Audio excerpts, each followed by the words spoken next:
Ձեր անձն այն բանն է, որն ասում է. ես ուզում եմ, ես կարծում եմ, ես զգում եմ։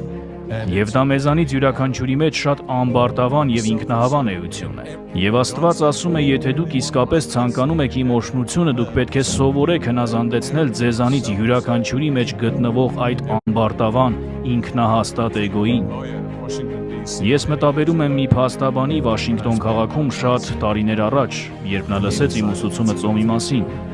Եվ նա որոշեց, որ դա լավ բան է, 24 ժամ ծոմ եմ պահելու։ Դե նա ծանր օր ունեցավ։ Այսպիսով նա խոսեց Ստամոքսի հետ. Լսիր Ստամոքս, դու այսօր ինձ համար շատ խնդիրներ ստեղծեցիր։ Դու շատ անհնազանդ ես եղել եւ ես պատրաստվում եմ պատժել քեզ, վաղն եմ ծոմ պահելու։ Եվ դա հնազանդեցնում է ձեր անձը, դա այն բերում է Աստծու կարգապահության եւ հսկողության տակ։